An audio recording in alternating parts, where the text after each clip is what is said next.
해당 작용 두 번째 시간 시작할게요.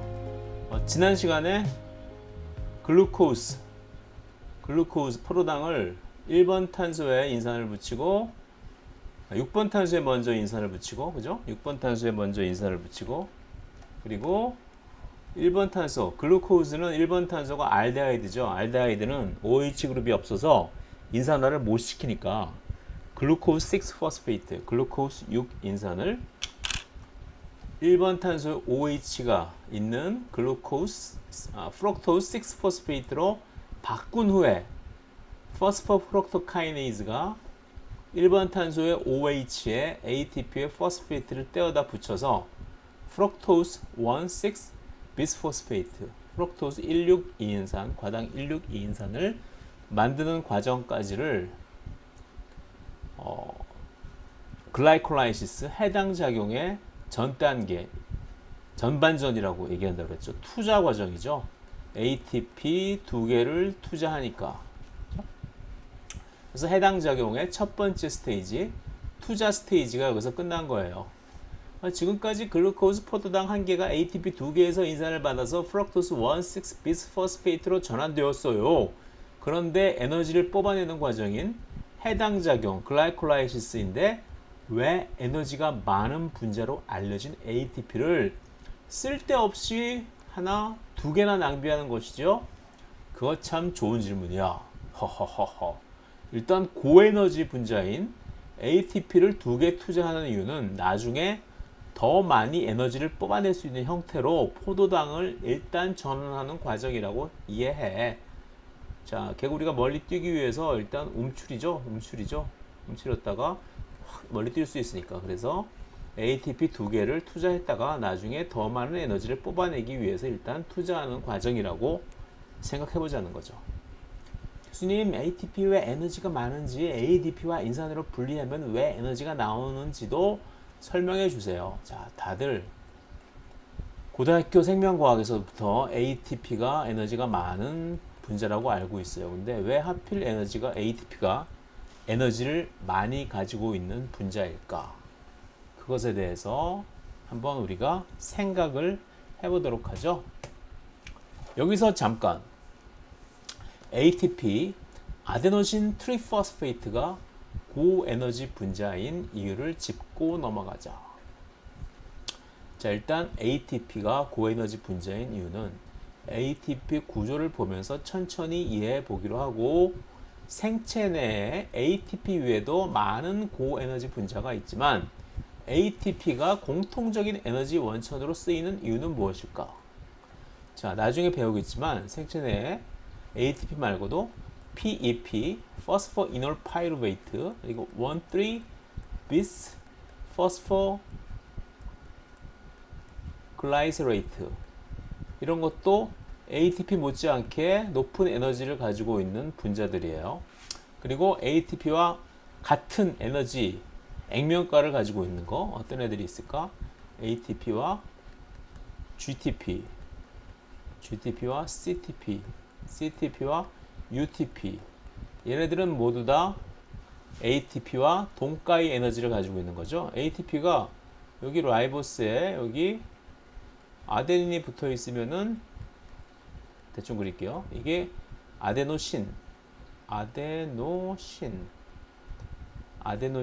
여기 1, 2, 3, 4, 5번 탄소에 인산이 하나 붙어 있으면 아데노신 모노파스페이트, 두 개 붙어 있으면 아데노신 다이파스페이트, 세 개 붙어 있으면 아데노신 트라이파스페이트, 아데닌 대신에 구아닌이 붙어 있으면 구아니딘 모노포스페이트, 구아닌, 아데닌 대신에 구아닌이 붙어 있으면 구아닌 GDP, 포스페이트 두 개면 세 개면 GTP. 아데닌 대신에 사이토신이 붙어 있으면, 사이토신이 붙어 있고 라이보스랑 붙어 있는 건 뭐라고 부르죠? 사이티딘. 아까 얘기 안 했는데 구아닌에 라이보스가 붙어 있으면 구아노신. 그렇죠? 사이토신에 이 라이보스가 붙어 있으면 사이티딘, 포스페이트가 하나 붙어 있으면 사이티딘 모노포스페이트, 포스페이트가 두 개 붙어 있으면 사이티딘 다이포스페이트 CDP, 사이티딘에 포스페이트가 세 개 붙어 있으면 사이티딘 트리포스페이트. 자, 왜 TTP가 아니고 UTP냐? 우리 RNA를 이루는 뉴클레오타이드들이죠. 지구상에 다른 고에너지 분자도 많지만 일단 태초의 생명체가 가지고 있던 핵산 RNA의 구성 성분이고, 자, 1학기 때 칼툰 컬리지 분자생물학, 세포생물학을 배우신 분들은 다 알죠? 지구상에 RNA가 먼저 존재했죠. RNA 월드. 인포머티브, 정보를 가지고 있는 매크로몰레큘, 인포머티브 마크로몰레큘, 정보를 가지고 있는 거대 분자 RNA, DNA, 통틀어 핵산, 그리고 프로틴, 이렇게 세 개 중에서 정보를 가지고 있는 세 개의 분자 중에서 RNA가 지구상에 가장 먼저 태어났죠. 그죠? 그리고 그다음에 단백질이 생겨났다는 얘기도 있고, 나중에 RNA가 약간 안정적인 형태로 개량된 것이 DNA죠. 어쨌든 RNA가 지구상에 가장 오랫동안 존재하였기 때문에 RNA의 구성 성분인 ATP, GTP, CTP, UTP. RNA는 타이민 대신 유라시를 썼죠. 그래서 UTP. 얘네들이 지구상에 아주 오랫동안 존재했던 거죠. 그래서 아주 오래전에 정했을 거 아니에요. 어떤 룰을 정해요? 에너지 커런시, 에너지 통화량은 어떤 분자로 사용할 것인가, 이런 것들을 생물의 월드에서, 세계에서 이미 정했기 때문에, 그때는 RNA가 많았기 때문에 RNA 구성 성분 중인 하나인 ATP를 대표적인 통화 분자로, 커런시 분자, 통화. 우리 국제 무역에서 US 달러가 커런시인 것처럼 ATP를 대표적인 에너지 통화 물질로 쓰게 되었다는 거죠. 그렇죠? 전 세계의 결제 통화가 달러화로 쓰이는 것처럼 고에너지 분자를 한 가지로 통일해야 효소들에게 훨씬 더 편하지 않을까요? 그래서 ATP, GTP, CTP, UTP가 모두 다 액면가는 같지만 그 중에서도 ATP를 먼저 선택했다. 물론 GTP나 다른 액면가가 같은 고에너지 분자를 에너지1으로 쓰이는 생화학 반응도 있기는 있어요. 하지만 얘네들은 좀 ATP보다는 좀 상대적으로 드물죠. 그렇죠? 그렇게 이해하시면 돼요.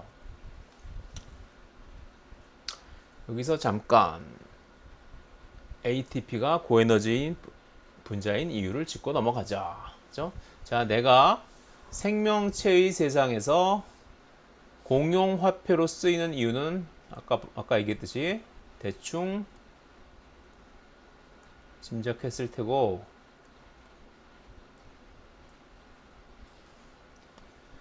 이제 내 화학 구조를 들여다보면서 내가 왜 고에너지 결합을 가지고 있는지 공부해 보자고요. 자, 아까 얘기했듯이 여기가 아데닌, 라이보스가 붙어 있으면은 아데노신, 가장 가까이 붙어 있는 인산이 알파 인산, 두 번째가 베타 인산, 세 번째가 감마 인산이죠. 그런데 이 알파 인산은 이렇게 파랗게 표시하였듯이 포스포 에스테르 결합이에요. 포스포 에스테르 결합. 반면에 베타 인산과 감마 인산은 포스포 안하이드라이드 결합이에요. 결합이 각각 다르죠. 요 베타하고 감마는 안하이드라이드, 그리고 알파 인산은 포스포 에스테르 결합으로 붙어 있다.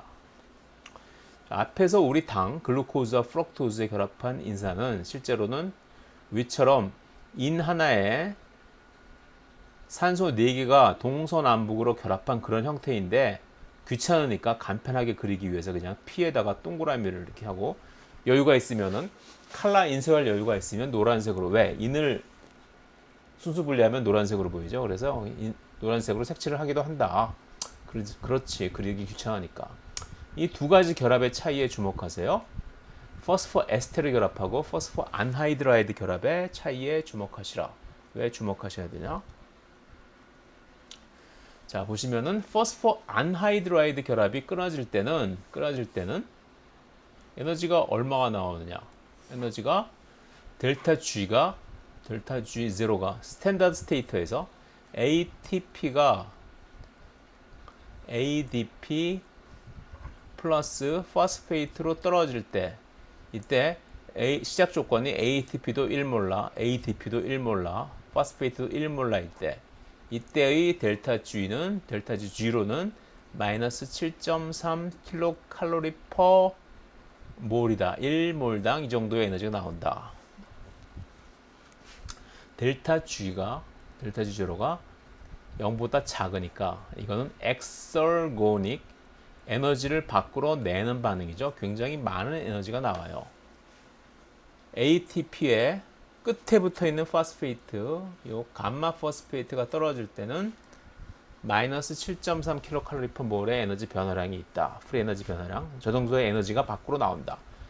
자, 두 번째 포스페이트인 베타 포스페이트가 떨어질 때는 어떨까? 이때도 역시 포스포 안하이드라이드 번드가 떨어지게 되죠. 포스포 안하이드라이드 번드가 떨어질 때는 역시 똑같이 ADP가 A 아데노신 모노포스페이트 플러스 이노르게닉 포스페이트로 쪼개질 때 역시 스탠다드 컨디션에서 다 1몰라, 1몰라, 1몰라일 때는 델타 G는 역시 마이너스 7.3 킬로칼로리 퍼 몰이다.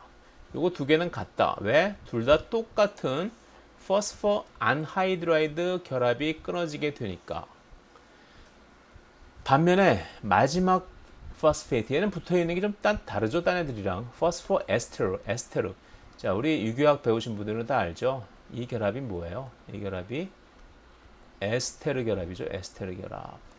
에스테르인데 여기 카본 대신에 포스페이트가 붙어 있으니까 포스포 에스테르 결합. 에스테르인데 에스테르는 에스테르인데 포스포 에스테르다. 여기 보시면은 포스포 여기 포스포 에스테르죠. 그죠? 여기. 그래서 여기가 떨어질 때 포스포 에스테르 결합이 끊어질 때는 저에너지 방출, 에너지 양이 적다. 그래서 AMP에서 뭘로 쪼개져요? 아데노신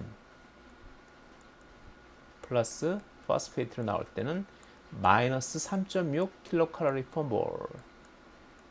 양이 적다는 거죠. 마이너스 7.3의 절반도 안 되죠. 그죠? 여기서 보듯이 포스포 안하이드라이드 결합이 끊어질 때는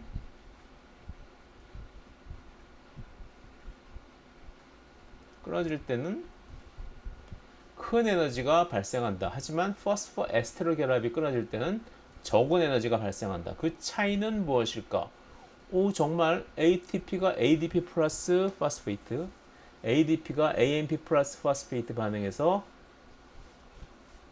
델타 G가 큰 음액값, 즉 에너지가 많이 발생하는 이유를 알려주실 거예요. 너무너무 멋져요. 알고 싶어요. 내 안에 에너지가 많이 내재된 이유를 알고 싶다는 거죠. 오케이. 1장에서 배웠죠? 델타 G0가 네거티브라면 에너지가 밖으로 방출되는 자발적인 반응이라고 하는 걸 배웠죠? 자, 왜 그래서 ATP의 구조를 보면서 ATP가 에너지를 많이 가지고 있는 분자인지 차근차근 따져보도록 해요. 나 ATP의 구조를 들여다보자. 고에너지 결합을 가지고 있는 분자란 구조상 스트레스를 많이 받고 있는 분자라고 생각하면 이해하기 쉬워. 스트레스를 많이 받고 있다는 거죠. 그 스트레스가 풀리는 순간 자유에너지가 방출되지. 내가 왜 스트레스를 받는지 구조를 보고 맞춰볼래? 자, 여기 아데닌 있고 라이보스 있고 포스페이트가 3개 있는데 포스페이트는 어떻게 되냐? 얘는 지금 이렇게 큰 분자에 붙어 있는데 평소에 세포 내에서 수용액 내에서 무기인산, 유기분자에 붙어 있지 않고 혼자 돌아다니는 걸 무기인산이라고 해요. 그래서 우리가 PI라고 하는데 뭐 아래 첨자로 쓰기도 하고 소문자로 쓰기도 하는데 Inorganic Phosphate의 약자예요. 무기인산. 인산이 이렇게 유기분자, 탄소를 가지고 있는 고분자가 유기분자죠. 이런 ATP처럼 이런 유기분자에 탄소가 있는 분자에 붙어 있으면 유기인산인데 따로 떨어져 있으니까 무기인산. 무기인산으로 존재할 때는 여기 음전하가 3개가 있죠. 반면에 이렇게 붙으면은 쭉 연결되어 있을 경우에는 이 음전하가 이렇게 연결되어 있으니까 전하가 없고 이렇게 끝쪽에만 있겠죠. 그죠? 끝쪽에만 있으니까 이렇게 음전하가 3군데 몰려 있어요. 여기 한 군데 모여 있죠. 여기 음전하들 보이지? 그죠? 얘네들이 근처에 몰려 있으면 불편할까 아니면 편할까? 같은 음전하들끼리 서로 가까이 붙어 있기 때문에 서로 밀치는 청력이 밀치는 힘을 청력이라고 하죠. 그러니까 서로 스트레스 받아서 빨리 서로 떨어지고 싶어 할 거야.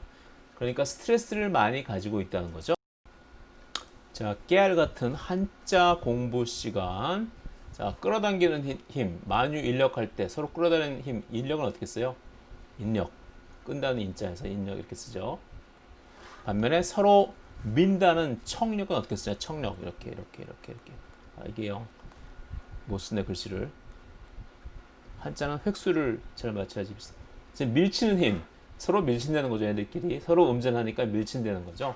그러니까 스트레스를 받아서 빨리 서로 떨어지고 싶을 거야. 자, ATP의 구조를 들여다보면은 고에너지 결합을 가지고 있는 분자란 하이에너지, 고에너지 결합을 가지고 있는 그런 분자란 구조상 스트레스를 많이 받고 있는 분자라고 생각하면 이해하기 쉬워. 그 스트레스가 풀리는 순간 자유에너지가 방출되죠. 이제 뭐 고3들 시험이 얼마 안 남았는데 스트레스 굉장히 많이 받을 거예요. 시험을 학력고사가 아니라 수능을 딱 보는 순간, 끝나는 순간 에너지가 확 밖으로 다 풀어져 나가죠. 그죠? 스트레스가 방출되면서 자유에너지가 발생되게 되죠. 자, 그래서 이 ATP에서 이 음전하들을 서로 붙여놓은 것은 마치 어떤 상황과 비슷하냐? 이렇게 영구자석을 같은 극끼리 서로 밀치는데 억지로 붙어 있는 것과 비슷하다는 거죠. 음전하를 억지로 가까운 거리에 모아놓은 것은 서로 밀치는 자석의 극을 억지로 같이 모아놓은 것과 비슷하다고나 할까. 그래서 떨어지는 순간 탁 힘이 에너지가 밖으로 방출되는 거죠. 마이너스 7.3kcal/mol 스탠다드 컨디션에서. 아, 저런 심오한 이유가 있었네요. 이제 분자 구조를 대충 보면 얼마나 많은 에너지가 내재되어 있을지 대충 알 것 같아요. 저 음전하 사이 반발력 말고도 또 다른 이유가 있지. 공명, 리즈넌스라고 들어봤냐? 리즈넌스, 공명. 유교학 시간에 배우는 그런 내용이죠. 공명에 대해서 말씀을 드리도록 할게요. 나 공명에 대해서 설명해 줄게. 루이스 구조, 원자 사이에 공유된 전자쌍을 짝대기 혹은 점으로 그리는 방식을 우리가 루이스 구조식이라고 그래요. 로는 충분히 설명할 수 없는 분조 구조가 있다. 예를 들어서 벤젠 고리의 경우에 C6H6, 그렇죠? 탄소가 6개, 수소가 6개인데 이때 이중결합이 그렇죠? 이렇게 돼 있고 여기 C 다시 C가 생략되어 있는 거죠. 그리고 H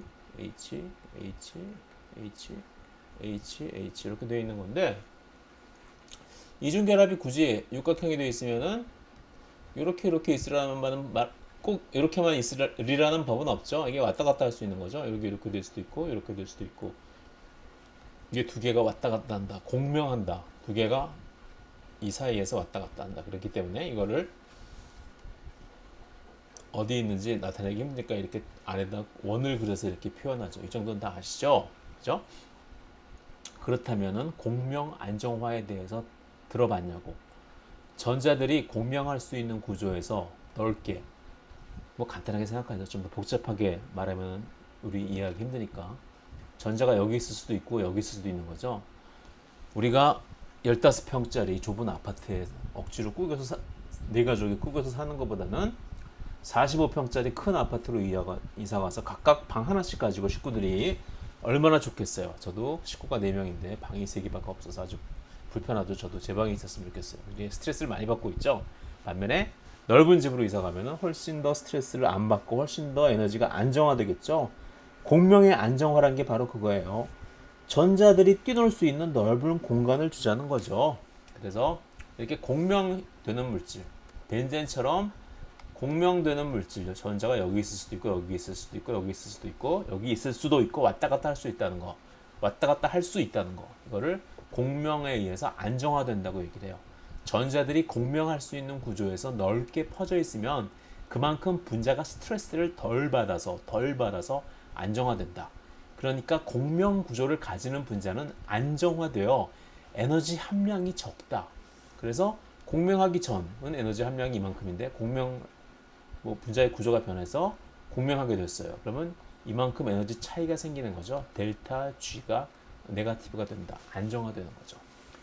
이걸 염두에 두고 ATP의 구조를 다시 우리가 들여다보도록 해요. 자, 여기 인과 산소 사이의 결합을 한번 봐봐. 똑같은 산소인데 굳이 이중결합이 위쪽 산소하고만 만들어질 이유는 없지. 그렇죠?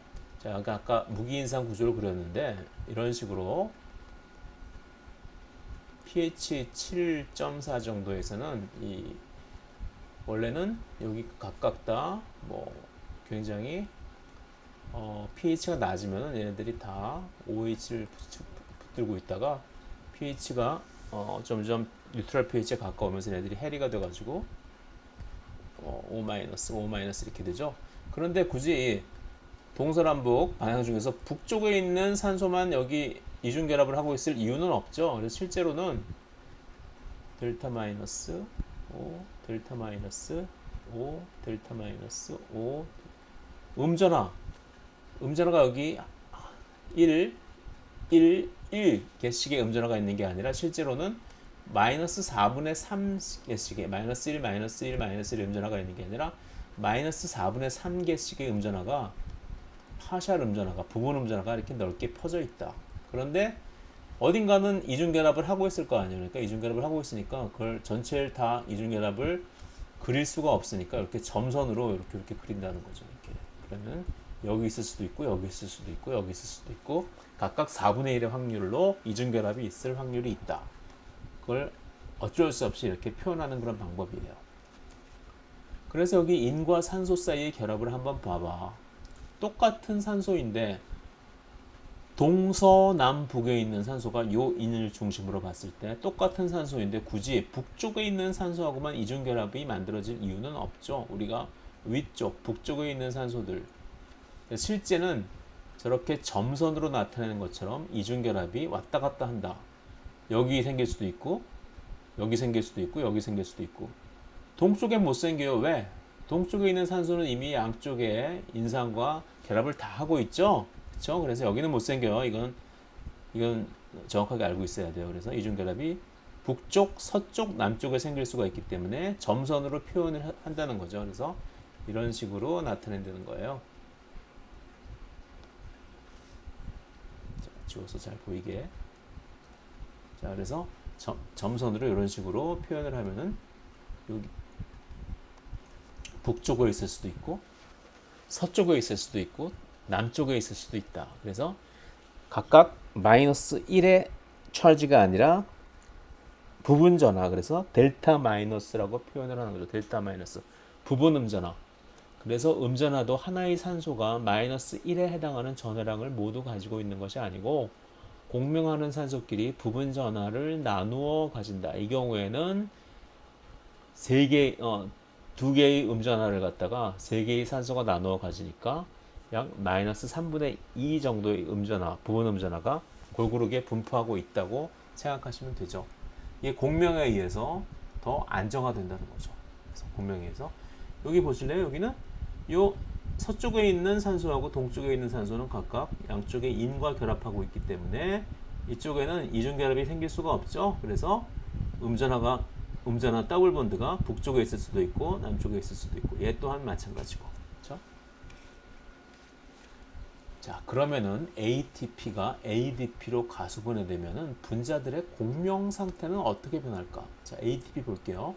공명을 여기만 하고 있죠. 여기. 그런데 ATP가 감마 포스페이트 맨 끝쪽에 있는 인산기가 이렇게 떨어져 나가게 되면은 이 인산도 얘는 동서남북에 있는 모든 산소 사이에서 다 전자가 공명할 수 있고 요 ADP도 여기서 공명할 수 있고 그죠? 공명을 좀 더 자유롭게 하죠. 우리 둘 다. 즉 ATP가 ADP와 무기인산으로 쪼개지게 되는데 처음에는 반응물 하나만 공명했었는데 얘 혼자만 공명하다가 반응이 진행되니까 두 개가 다 공명되는 거죠. 그러니까 생성물이 두 개가 모두 다 공명에 의해서 인터널 에너지가 줄어들어서 안정화되니까 더 많은 프리 에너지의 변화량이 생기겠죠. 그렇죠? 우리 둘 다 모두 공명이 더 많은 산소에 걸쳐서 일어나게 되어 전자가 자유롭게 돌아다닐 공간이 넓어져서 스트레스를 덜 받고, 즉 분자가 안정되고 가지고 있는 에너지가 낮아진다. 반응물, 그렇기 때문에 반응물 ATP와 반응물과 생성물의 에너지 함량 차이가 크다. 델타 G0가 절대값이 큰 음의 값이다. 델타 G0는 마이너스 7.3kcal/mol. 엑셀로닉 리액션, 에너지가 밖으로 나온다. 반면에 AMP가 아데노신과 인산으로 가수분해될 때는, AMP가 아데노신과 플러스 무기인산으로 가수분해될 때는, 아데노신 자체는 여기 공명될 데가 없죠. 공명될 데가 어디 있어요? 없죠. 그죠? 얘는 공명에 의해서 안정화가 안 되고 오직 인산만 공명에 의해서 안정화되기 때문에 생성물 두 개 중에서 ATP가 ADP 플러스 파스페이트로 쪼개질 때는 생성물 두 개가 모두 다 공명에 의해서 안정화되고, ADP가 AMP 플러스 인산으로 쪼개질 때도 AMP 및 인산 두 개가 모두 다 공명에 의해서 안정화되는데, AMP가 파스페이트 인산과 아데노신으로 쪼개질 때는 인산만 공명에 의해서 안정화되고 아데노신은 안정화가 되지 않기 때문에, 추가적인 안정이 없기 때문에 반응물과 생성물의 에너지 차이가 비교적 적기 때문에 AMP가 인산과 아데노신으로 쪼개질 때는 에너지가 적게 나온다는 거죠. 그렇죠? 그러면 다시 이게 설명이 되죠. 그죠?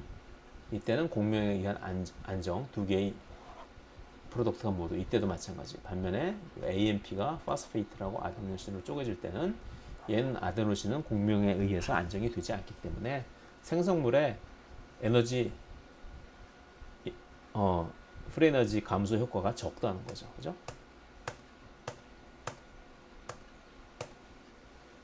자, 그래서 지금까지 ATP가 고에너지를 가지고 있는 이유에 대해서 공부를 해보았어요. ATP가 고에너지 분자인 이유를 설명하느라고 진도를 너무 못 나갔네. 그쵸? 우리 진도 어디까지 나갔었냐? 그 해당 작용 진도는 지금 첫 번째 투자 스테이지 끝, 즉 글루코즈가 헥소카이네이즈에 의해서 글루코즈 6포스페이트가 되고, 그것이 다시 프럭토스 6포스페이트가 되고, 왜? 1번 탄소의 OH를 보내주기 위해서 다시 포스포프럭토카이네이즈가 프럭토스 6포스페이트의 1번 탄소의 ATP로부터 인산을 붙이면서 뭘 만들어요? 프럭토스 1,6 비스포스페이트를 만들죠. 프럭토스 1,6 2인산. 다시 해당 작용으로 돌아갑시다. 수고하셨어요. ATP 에너지 많다는 거 설명하시느라 수고하셨어요. 요약하자면 첫 번째, 글루코즈 6번 탄소에 ATP에서 인산을 가져다 붙이고, 글루코즈 6번 인산에 1번 탄소에 OH가 없어서 인산을 붙이기가 적절하지 않으니 1번 탄소에 OH 붙은 프럭토스 6 이인산으로 변형시킨 후 두 번째 단계, 첫 번째 단계, 두 번째 단계, 세 번째 단계, 마지막으로 프럭토스 6포스페이트의 1번 탄소에 ATP를 인산을 가져다 붙여 프럭토스 1,6 2인산 비스포스페이트를 만든다는 거죠. 그죠? 그렇죠? 열린 형태, 고리 형태, 이렇게 그릴 수도 있고 이렇게 그릴 수도 있는데, 생화학 교과서에는 이렇게 열린 형태로 더 많이 그린다. 왜? 보기가 쉬우니까. 이렇게 그려놓으면 1번, 2번, 3번, 4번 이거 어떻게 된 거지? 막 5번이 여기 붙어 있나? 뭐 이렇게 헤맬 수 있으니까. 그죠? 하지만 실제로 자연계에서는 고리 형태가 좀 더 안정적이다. 그건 알고 있죠? 그런데 ATP 두 개를 사용하여 인산을 6탄당의 탄소 두 군데에 붙여서 투자하는 것이 해당 작용 1단계의 목표라면 왜 굳이 1번 탄소에 인산을 붙이기 위해서 프럭토스 6포스페이트로 전환될까?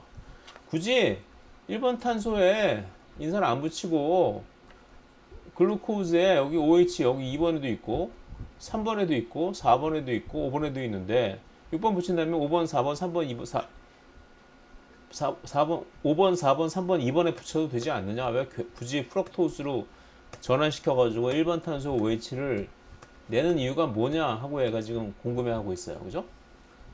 그 이유는 해당 작용의 네 번째 효소인 얘가 알려준다. 알돌레이즈. 첫 번째 효소는 헥소카이네이즈, 두 번째 효소는 포스포글루코뮤테이즈, 세 번째 효소는 포스포프럭토카이네이즈, 네 번째 효소가 바로 알돌레이즈죠. 알돌레이즈.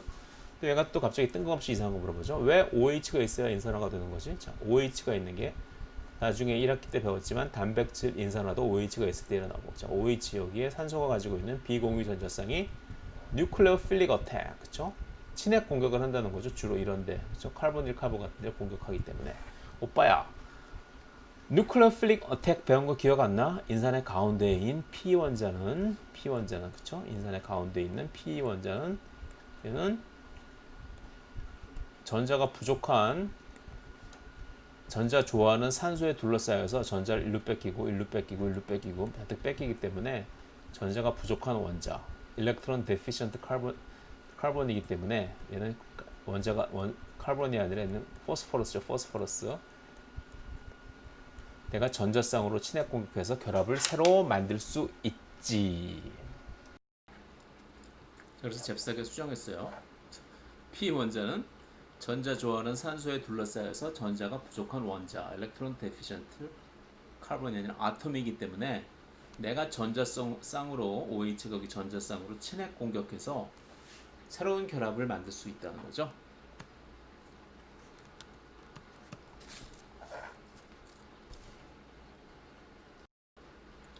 자, 그래서 이 투자 단계에서 만들어진 프럭토스 1,6 비스포스페이트가 여기 있어요.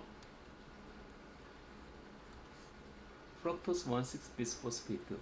가운데를 뚝 잘라서 누가? 알돌레이즈. 아까 네 번째 효소라고 그랬죠? 해당 작용은 네 번째 효소인 알돌레이즈. 실제로 세포 안에 굉장히 많은 효소예요. 이 알돌레이즈가 이 해당 작용의 세 번째 단계뿐 아니라 다른 생화학 반응도 많이 촉매하는 것으로 지금 사람들이 생각하고 있어요. 워낙 세포 안에 워낙 많기 때문에 요즘 프로테오믹스 같은 거를 분석하면은 알돌레이즈가 굉장히 많이 나와요. 어쨌든 뭐 그건 여기서 중요한 게 아니고, 알돌레이즈라는 이 친구가 요 가운데를 딱 잘라서 프럭토스 1,6 비스포스페이트를 보면은 1번 탄소에 인산이 붙어 있고 6번 탄소에 인산이 붙어 있으니까 가운데를 딱 잘라가지고 각각 끝쪽에 인산이 하나씩 붙어 있는 3탄당을 2개 만들 수 있겠죠. 바로 그 과정을 알돌레이즈가 촉매하는데, 아까 6번 탄소에 인산이 붙은 6탄당을 굳이 5번, 4번, 3번 혹은 2번 탄소에 인산을 안 붙이고 굳이 1번 탄소에 인산을 붙이는 이유는 바로 이렇게 1번하고 6번에 인산이 각각 붙은 대칭적인 형태의 6탄당을 만들어야지, 6탄당 중에서 1번하고 6번에 인산이 붙은 형태를 만들어야지 가운데를 딱 쪼개면은 비슷하게 생긴 두 개의 인산화된 3탄당이 만들어지기 때문이라는 거죠. 자, 내가 가운데를 똑 잘라서 5단계에서 상호 전환 가능한 3탄당 2개로 만들려면은 1번과 6번의 인산이 있어야 돼. 만약에 1번과 6번의 인산이 있지 않고 2번이나 뭐 3번, 4번, 5번에 있다면은 가운데를 뚝 자르면 인산이 한쪽에 2개 있고 한쪽은 없는 뭐 이런 게 만들어질 수 있겠죠. 그래서 각각 3탄당 중에서도 양쪽 끝에 인산이 있는 분자의 형태로 만들게 하기 위해서 1번과 6번 탄소에 각각 인산을 붙였다는 거죠. 그게 바로 포스포프록토카이네이즈가 굳이 1번 탄소에 인산을 붙이는 이유이고, 그게 바로 포스포글루코뮤테이즈가 글루코스 6포스페이트를 굳이 프럭토스 6포스페이트로 바꾸는 그러한 이유예요. 가운데를 잘라서 5단계째 상호 전환 가능한 3탄당 2개로 만들려면은 1번과 6번에 인산이 있어야 돼. 자, 그래서 이걸 딱 쪼개면은 얘는 뭐예요? 다이하이드록시 아세톤 파스페이트. 이름이 무척 외우시기 힘드실 텐데 뭐 원리를 조금만 알면은 전혀 외우기 어려운 게 아니죠. 자, 다이하이드록시 아세톤 파스페이트. 아세톤이 뭐예요? 아세톤, 여러분 손톱에 매니큐어 칠한 거 지우는 게 바로 아세톤이죠. 이렇게 생겼어요. 그래서 아세톤 구조 하나 알아두세요. 아세톤 이렇게 생긴 거예요. 탄소 3개짜리. 그런데 다이하이드록시는 뭐예요? OH 하이드록실 그룹이 2개 붙어 있다. 어디 붙을까? 여기 붙기 좀 그러니까 여기에다가 수소 하나 떼어내고 3개를 둘러박고 여기다 OH를 붙이면 뭐가 되죠? 다이하이드록시 아세톤이 되죠. 다이하이드록시 아세톤인데 하이드록실 그룹이 수산화 그룹이 두 개 붙었다. 그래서 다이하이드록실 아세톤인데 여기에 인산을 하나 더 갖다 붙이면 CH2O, P, CO, CH2OH 뭐 이렇게 그리기도 하고 뭐 CH2, P 이렇게 그리기도 해요. 이거는 사람들마다 많이 다른데 비슷한 거라고 생각해 주세요. 어쨌든 여기다 인산을 붙이면 다이하이드록시 아세톤 파스페이트 DHAP 디하이드록시 아세톤 인산 우리나라 말로는 여기가 딱 쪼개지면은 쪼개지면 어떻게 될까? 이렇게 되겠죠? 이렇게 되겠죠? 딱 쪼개지면 H가 붙고 쪼개지면 여기 쪼개질 때 이 전자가 어디로 가겠어요? 여기로 딱 가면서 여기 이렇게 되면서 여기에는 쪼개지는데 지금 1번, 2번, 3번, 4번, 5번, 6번 4번 탄소는 약간 변형 과정을 거쳐요. 프럭토스 1,6 비스포스페이트에 있을 때는 그냥 OH 그룹이지만 이게 쪼개지면서 남는 전자가 여기 붙어가지고 얘가 다시 알데하이드 그룹으로 바꾸게 된다. 얘 이름은 뭐예요? 글리세롤 알데하이드 3포스페이트. 글리세롤 알데하이드 3포스페이트. 이것도 이름을 외우기 쉽게 하려면 먼저 뭘 외워야 돼요? CH2OH, CHOH, CH2OH. 이게 뭐예요? 이게 바로 글라이세롤이죠. 글리세롤. 탄소 3개 그리고 OH 그룹이 3개인 글리세롤.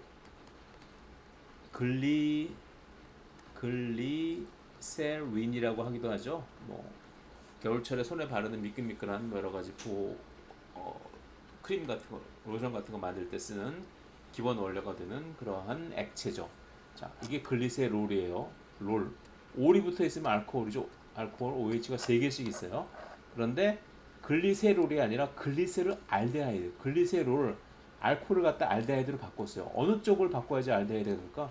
이쪽이나 1번이나 3번이나 좀 대칭이니까 똑같이 생겼죠. 그러니까 한쪽만 알데하이드로 바꾸면 돼요. 여기를 알데하이드로 바꾸면 1번 탄소를 알데하이드로 바꾸면 이렇게 되죠. CH2OH. 이게 뭐예요? 글리세롤 알데하이드. 그런데 여기 원래 인산이 있었으니까 여기에 인산을 대충 붙이면 글리세롤 알데하이드 파스페이트. 자, 그래서 프럭토즈 1,6 비스포스페이트가 1번하고 6번에 인산이 붙어있는 그런 형태인데 알돌레이즈에 의해서 가운데를 딱 자르면 뭘로 나누어진다? 다이하이드록시 아세톤 파스페이트. 역시 3탄당인데 인산이 하나 붙어있는 형태. 나머지 밑에 반쪽은 뭘로 바뀐다? 글리세롤 알데하이드 3포스페이트. 역시 3탄당인데 인산이 하나 붙어있는 형태로 바뀌게 된다. 그리고 얘네들은 두 개의 3탄당인 다이하이드록시 아세톤 파스페이트와 글리세롤 알데하이드 3포스페이트는 상호 전환 컨버터블 인터 컨버터블, 우리 컨버터블 카라고 그러죠? 뚜껑 열리는 차들 좋아하시는 분들 많죠? 뚜껑이 열렸다가 닫았다 왔다 갔다 한다는 거. 얘네들은 상호 인터 컨버터블 하다는 거죠. 상호 전환이 가능하다. 뒤집어서 보면은 비슷하게 생겼다는 거죠. 그죠? 그 전환 과정을 누가 촉매한다? 3탄당 인산 이성질화 효소 트리오즈 포스페이트 아이소머레이즈. 그래서 해당 작용의 5번째 단계는 다이하이드록시 아세톤 인산 다이하이드록시 아세톤 포스페이트를 글리세롤 알데하이드 3포스페이트 혹은 그 반대로 왔다 갔다 하게 전환시켜주는 그 과정이 바로 해당 작용의 5번째 단계예요. 그건 누가 촉매한다? 트리오즈 포스페이트 아이소머레이즈가 촉매한다는 거죠. 그 단계는.